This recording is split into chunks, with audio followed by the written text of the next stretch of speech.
Friends, standard 10th English medium में chapter number 14 मेरी माँ। मेरी माँ चैप्टर के आधार पर हमें यहाँ माँ का महत्व क्या है इस पर प्रकाश डाला गया है राम प्रसाद बिस्मिल ने। बहुत सारे बड़े बड़े इंसान हो गए, अपना नाम कमा के गए, लेकिन उनके पीछे किसका हाथ होता है तो सिर्फ हमारे मुंह से एक ही शब्द निकलेगा कि सिर्फ माँ केवल जन्म नहीं लेती, लेकिन हमारे व्यक्तित्व का निर्माण भी करती है। और एक तरीके से देखा जाए तो जब से हम जन्म ले चुके हैं तब से लेकर हम जब तक समझदार नहीं हो जाते तब तक माँ हमारी कितनी देखभाल करती है। और अगर किसी के जीवन में माँ का प्यार नहीं मिला है तो वो बहुत ही दुर्भाग्य की बात होगी, क्योंकि सौभाग्य या अच्छा नसीब वाला और लकी बच्चा ही होगा जिसको अनहद प्रेम अपनी माँ से मिला होगा। आओ देखें राम प्रसाद बिस्मिल ने इस चैप्टर में मेरी माँ के द्वारा क्या बताया है। इससे पहले हम उनके परिचय थोड़ा प्राप्त कर ले। उन्होंने इस विषय पर क्या लिखा है और उन्होंने खुद क्या अपने जीवन में प्रकाश डाला है। इनका जन्म माना जाए तो 1887 ईस्वी और निधन सन 1927 ईस्वी माना जाता है। राम प्रसाद का जन्म उत्तर प्रदेश के शाहजहांपुर में एक साधारण परिवार में हुआ था। उनके जन्म के कुछ वर्ष पहले ही उनके पितामह रोजी रोटी की तलाश में ग्वालियर के अपने गांव से आकर यहाँ बसे थे, यानी कि आर्थिक मदद के लिए शायद उन्होंने उत्तर प्रदेश छोड़ दिया और ग्वालियर आके अपना बसेरा कर लिया। पिता साधारण पढ़े लिखे थे, कचहरी में सरकारी स्टाम्प बेचकर परिवार का पालन किया तथा बच्चों को शिक्षा दिलाई, यानी कि उनका बैकग्राउंड देखा जाए तो बिल्कुल साधारण था। पिता भी इतने पढ़े लिखे नहीं थे, लेकिन फिर भी अपने परिवार को अच्छी तरह से चलाने के लिए सरकारी कचहरी के अंदर स्टाम्प बेचकर अपना परिवार अच्छी तरह से चला रहे थे। उर्दू मिडिल की परीक्षा में 2 बार असफल होने पर अंग्रेजी मिडिल की पढ़ाई की, स्वाध्याय से बांग्ला भाषा सीखी, यानी कि उर्दू भी सीख ली और बांग्ला भी सीख ली। आरंभ में आर्य समाज की प्रवृत्तियों से जुड़ जाने के बाद क्रांतिकारी संगठन में सक्रिय हुए। काकोरी रेल डकैती कांड का मुख्य अभियुक्त मानकर इन्हें फांसी की सजा हुई और वे शहीद हो गए।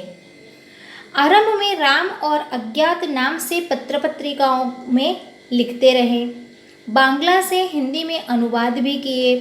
आत्मकथा फांसी के 2 दिन पहले जेल में पूरी करके उन्होंने किसी तरह बाहर भिजवाई, जिसके कुछ अंश श्री गणेश शंकर विद्यार्थी के संपादन में काकोरी के शहीद नाम से छपे।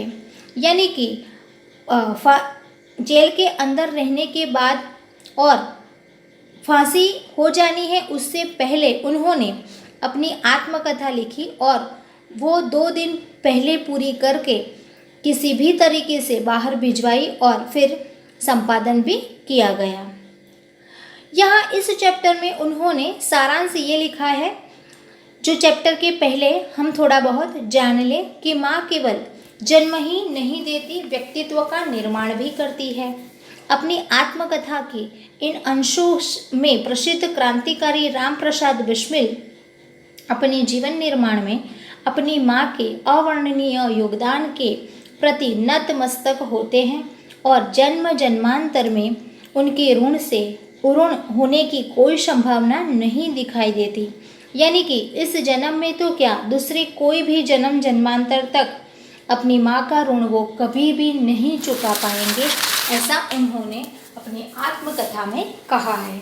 देखते हैं कि उन्होंने और आगे चैप्टर में अपनी माँ के बारे में क्या कहा है। शुरुआत में उन्होंने इस प्रकार बताया है कि लखनऊ कांग्रेस में जाने के लिए मेरी बड़ी इच्छा थी। दादी जी और पिताजी तो विरोध करते रहे, किंतु माताजी ने मुझे खर्च दे ही दिया। अर्थात जो उनकी इच्छा थी, जो माँ बहुत पहले जान लेती है, इसलिए रामप्रसाद बिस्मिल की इच्छा थी कि वो लखनऊ कांग्रेस में जाए, लेकिन दादाजी और पिताजी वो नहीं चाहते थे। लेकिन फिर भी उनकी माँ ने चोरी छुपे उन्हें खर्च दे दिया और अनुमति दे दी। उसी समय शाहजहांपुर में सेवा सम्मति का आरंभ हुआ था। मैं बड़े उत्साह के साथ सेवा सम्मति में सहयोग देता था। सहयोग देना माने कि उसमें जो भी कार्य है उसको सपोर्ट करना। पिताजी और दादी जी को मेरे इस प्रकार के कार्य अच्छे न लगते थे, किंतु माताजी मेरा उत्साह भंग न होने देती थी, जिसके कारण उन्हें अक्सर पिताजी की डांट फटकार तथा दंड सहन करना पड़ता था। अर्थात कभी भी हम फैमिली में भी देख लें कि माँ हमेशा हमारा पक्ष लेती है, अगर कोई गलती हो भी जाती है तो हमें बचा भी लेती है। बिल्कुल यहाँ ऐसा ही कि जो बिस्मिल चाहते थे, लेकिन उनके पिताजी और दादाजी नहीं करना चाहते थे, लेकिन फिर भी उनकी माताजी उनका हमेशा उत्साह बढ़ाते रहते थे और कभी कभी पिताजी डांटते थे, दंड देते थे, फिर भी सहन करती थी सिर्फ अपने बेटे के लिए। वास्तव में मेरी माताजी देवी है। मुझ में जो कुछ जीवन तथा साहस आया वह मेरी माताजी तथा गुरुदेव श्री सोमदेव जी की कृपाओं का परिणाम है। यानी कि बिस्मिल अपनी जीवन के अंदर अपनी माताजी को देवी मानते हैं और उनके जीवन में जो साहस आया तो सिर्फ उनकी माताजी तथा अपने गुरुदेव सोमदेव की बात बताते हैं कि उनकी कृपाओं से ही सिर्फ मेरा जीवन इतना सफल हुआ है। दादी जी और पिताजी मेरे विवाह के लिए बहुत अनुरोध करते, किंतु माताजी यह कहती कि शिक्षा पा चुकने के बाद ही विवाह करना उचित होगा। यानी कि पहले के समय में ऐसा माना जाता था कि शादी या विवाह जल्दी करवा दिया जाता था और शादी या विवाह जल्दी कर देने के कारण शायद वो शिक्षा अच्छी तरह से प्राप्त नहीं कर पाता। लेकिन पिताजी और दादी जी जो पुराने ख्याल के थे, इसलिए हमेशा बिस्मिल की शादी के बारे में सोचते रहते थे। लेकिन फिर भी माताजी ना ही कह देती थी और कहती थी कि शिक्षा पा लेने के बाद ही ये सब उचित होगा, यानी कि अभी ये ठीक समय नहीं है विवाह के लिए। माताजी के प्रोत्साहन तथा सद्व्यवहार ने मेरे जीवन में वह दृढ़ता उत्पन्न की कि किसी आपत्ति तथा संकट के आने पर भी मैंने अपने संकल्प को न त्यागा। यानी कि उस समय माताजी का प्रोत्साहन मिला, सद्व्यवहार मिला और उनसे मेरे जीवन यानी कि बिस्मिल जी के जीवन में दृढ़ता उत्पन्न हुई और कभी भी जो अगर उनके जीवन में कोई आपत्ति या संकट आ जाता तो कभी भी उस प्रोत्साहन के कारण उनका संकल्प, उनका दृढ़ संकल्प कभी भी न तोड़ते थे या न त्यागते थे। यानी कि सिर्फ माता का ही सपोर्ट या तो माता का ही साथ मिलने के कारण शायद वो इतने बड़े व्यक्ति बन पाए, ऐसा उनका मानना है। और बहुत सारे अच्छे इंसान हो गए हैं। हम एग्जाम्पल ले ले गांधी जी का, जो उनके माता के संस्कार के कारण इतना नाम कमा कर गए। मोदी जी जो इतना अच्छा देश चला रहे हैं सिर्फ अपनी माँ के अच्छे संस्कारों के कारण। तो बहुत सारे ऐसे इंसान हैं जिनको अच्छा संस्कार सिंचने के लिए सिर्फ अपनी माँ का ही श्रेय जाता है, अपनी माँ को ही वंदनीय माना जाता है। एक समय मेरे पिताजी दीवानी मुकदमे में किसी पर दावा करके वकील से कह गए कि जो काम हो वह मुझसे करा ले। यानी कि कुछ काम कराने के लिए वकील से कहा। कुछ आवश्यकता पड़ने पर वकील साहब ने मुझे बुला भेजा और कहा कि मैं पिताजी के हस्ताक्षर वकालतनामे पर कर दूं। मैंने तुरंत उत्तर दिया कि यह तो धर्म विरुद्ध होगा, इस प्रकार का पाप मैं कदापि नहीं कर सकता। वकील साहब ने बहुत समझाया कि मुकदमा आखिर खारिज हो जाएगा, किंतु मुझ पर कुछ भी प्रभाव न हुआ, न मैंने हस्ताक्षर किए। अपने जीवन में हमेशा सत्य का आचरण करता था, चाहे कुछ हो जाए, सत्य बात कह देता था। यानी भी एक ये भी प्रसंग है सत्य बोलने की बात कि वो गलत काम कभी न करते थे। वकालतनामे पर हस्ताक्षर करना या सिग्नेचर करना बुरी बात है, क्योंकि सिग्नेचर करने से वो व्यक्ति पकड़ा जाता है। इसलिए बिस्मिल जी को मालूम था कि मैं अगर हस्ताक्षर करूँगा तो ये बात गलत है। इसलिए बचपन से ही उनकी माँ ने ये भी सिखाया था कि हमेशा सत्य की राह पर चलो। इसलिए उन्होंने तब वकालतनामे पर हस्ताक्षर नहीं किए थे। 11 वर्ष की उम्र में माताजी विवाह कर शाहजहांपुर आई थी। ये उनकी माता के बारे में उन्होंने बताया था कि कितनी छोटी उम्र में माताजी का विवाह हो गया था, सिर्फ 11 वर्ष की उम्र में। शायद उस समय तो हम क्या सोचना है क्या करना है ये निर्णय भी नहीं ले पाते, तब उनका विवाह हो गया था। उस समय वह नितांत अशिक्षित एक ग्रामीण कन्या के समान थी।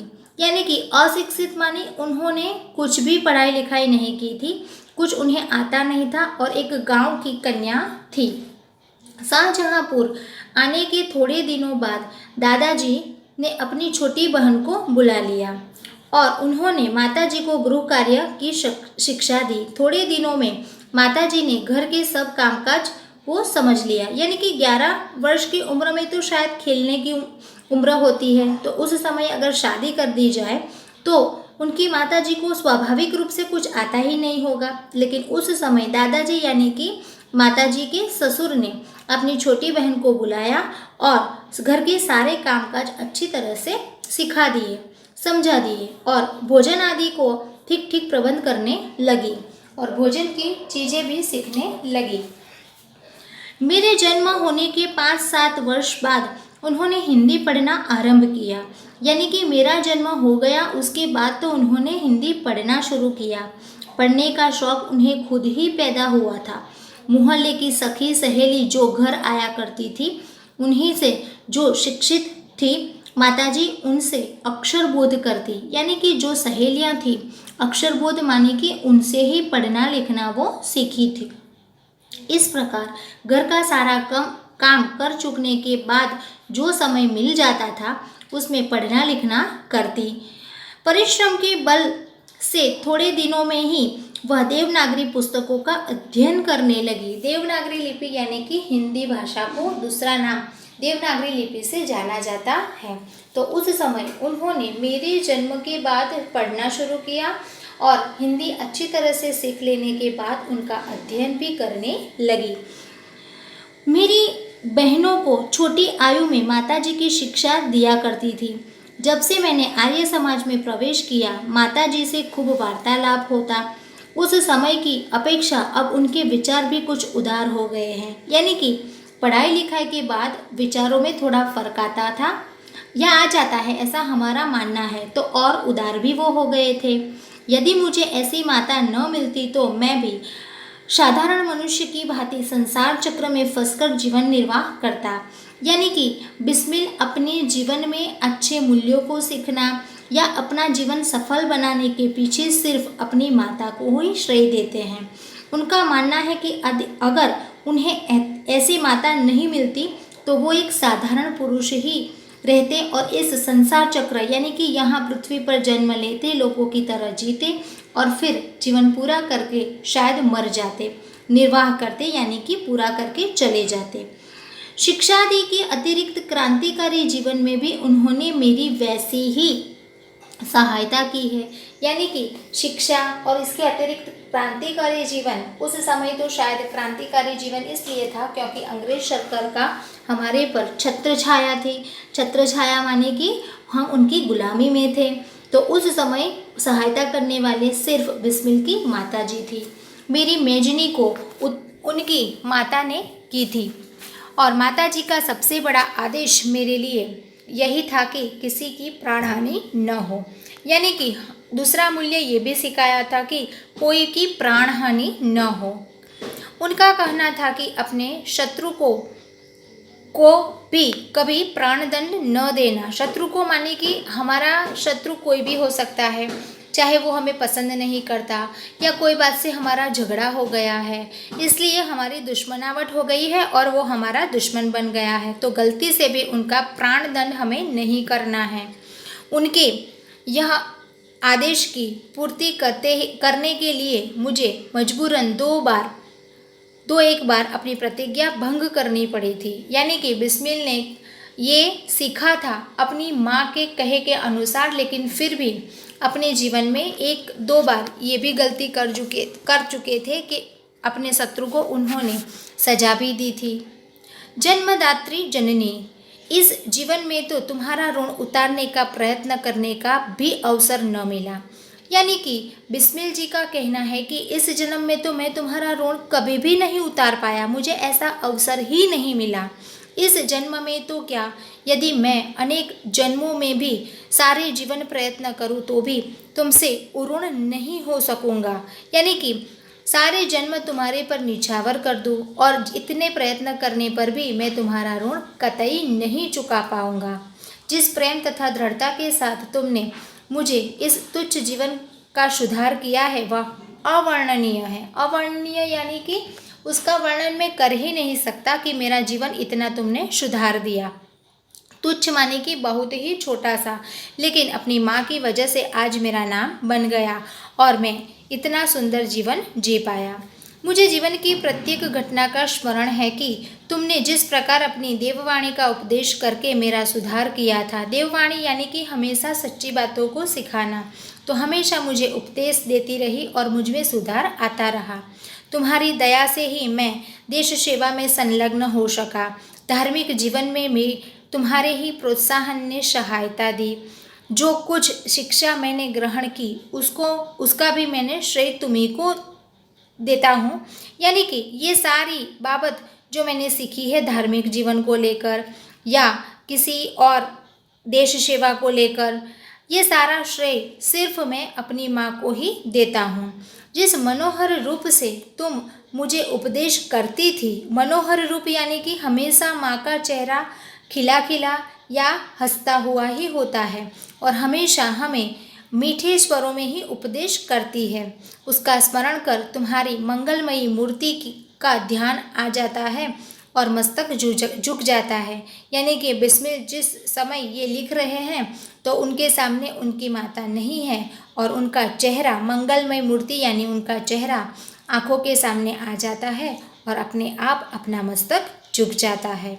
तुम्हें यदि मुझे ताड़ना भी देनी हुई तो बड़े स्नेह से हर बात को समझा दिया। यानी कभी कभी मुझे डांटना होता तो भी तुम्हें मुझे हमेशा स्नेह से ही डांटा था।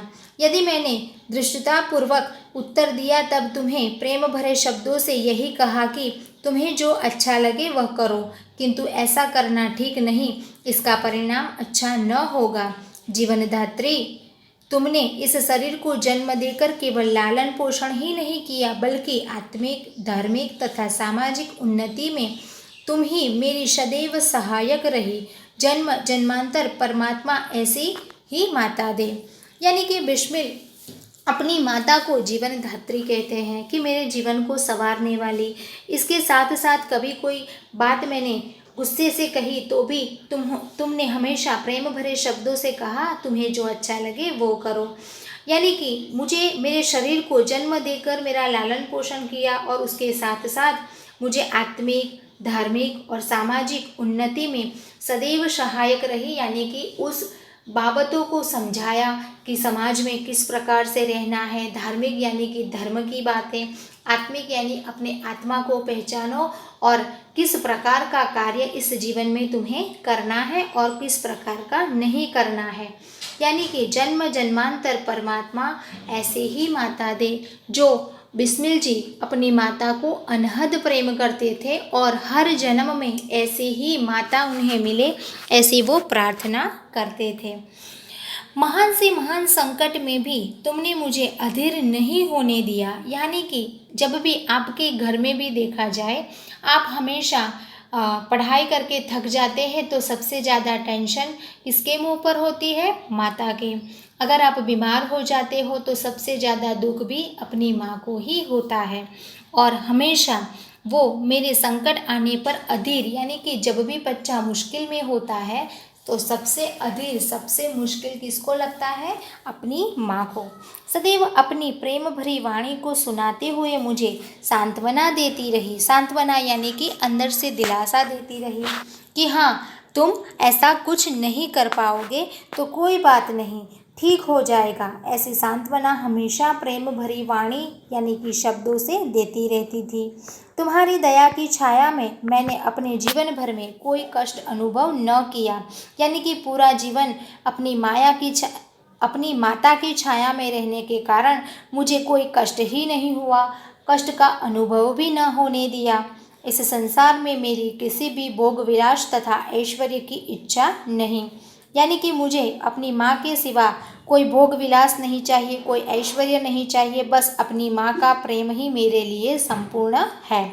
केवल एक इच्छा है, वह यह है कि एक बार श्रद्धापूर्वक तुम्हारे चरणों की सेवा करके अपने जीवन को सफल बना देता, किंतु यह इच्छा पूर्ण होती नहीं दिखाई देती और तुम्हें मेरी मृत्यु की दुख भरी खबर सुनाई जाएगी।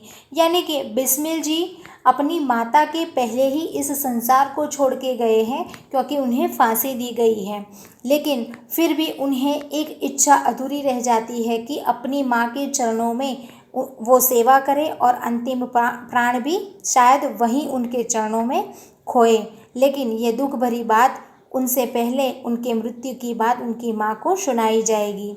माँ, मुझे विश्वास है कि तुम यह समझ कर धैर्य धारण करोगी कि तुम्हारा पुत्र माताओं की माता भारत माता की सेवा में अपने जीवन को बलि देवी की भेंट कर गया और उसने तुम्हारी कोख कलंकित न की, अपनी प्रतिज्ञा पर दृढ़ रहा। जब स्वाधीन भारत का इतिहास लिखा जाएगा तो उसमें किसी पृष्ठ पर उज्जवल अक्षरों में तुम्हारा भी नाम लिखा जाएगा। गुरु गोविंद सिंह जी की धर्मपत्नी ने जब अपने पुत्रों की मृत्यु की खबर सुनी तो बहुत प्रसन्न हुई थी और गुरु के नाम पर धर्म रक्षार्थ अपने पुत्रों के बलिदान पर मिठाइयाँ बांटी थी। जन्मदात्री वर दो कि अंतिम समय भी मेरा हृदय किसी प्रकार विचलित न हो और तुम्हारे चरण कमल को प्रणाम कर मैं परमात्मा का स्मरण करता हुआ शरीर त्याग करूं। यानी कि अपने अंत समय में बिस्मिल जी फांसी के होने के पहले सिर्फ अपनी माँ को याद करते हैं और एक उदाहरण भी दे के गए कि अपनी आत्मकथा में लिख के गए कि गुरु गोविंद सिंह की धर्मपत्नी ने जब अपने पुत्रों की मृत्यु की खबर सुनाई तो वो रोई नहीं, कोई शोक नहीं किया, लेकिन प्रसन्न हुई और कहा कि ये धर्म रक्षार्थ के पुत्रों के लिए ही बलिदान था और उनके मृत्यु पर मिठाई बांटी थी। तो मैं भी इस भारत माता का पुत्र हूँ, उनकी सेवा में मेरे जीवन को बलिदान करना है, भेंट करना है और तुम्हारी कोख कलंकित न हो, इसलिए जब भी मैं या तुम्हारी बात जब तुम सुनो कि तुम्हारा बच्चा यहाँ नहीं रहा है, तुम्हारा बेटा नहीं रहा है, तो तुम्हें जरा सा भी दुख न हो और परमात्मा का स्मरण करता हुआ मैं शरीर त्याग दूँ। मुझे क्षण का भी दुख न रहे कि मैं मेरा जीवन क्यों समाप्त कर रहा हूँ। यानी कि बिस्मिल जी ने अपने अंतिम समय में अपनी आत्मकथा में अपनी माँ को ही सबसे ज़्यादा महत्व दिया है, जो एक जीवन को संवारती है, सुधारती है, सींचती है, व्यक्तित्व का निर्माण करती है और एक अच्छे इंसान का जो निर्माण करने वाली माँ है, सिर्फ वो माँ ही कर सकती है। संसार में ऐसा कैरेक्टर किसी और जगह नहीं मिलेगा, चाहे वो कोई भी अच्छा काम कर लो, लेकिन माँ का स्थान कभी कोई नहीं पा सकेगा। इस चैप्टर के आधार पर हमें एक ऐसे लिखना है, मेरी माँ या तो मेरी जननी। आपको अपने शब्दों में इस ऐसे को अपने तरीके से लिखना है और नोटबुक में लिख कर याद भी कर लेना है। Thank you.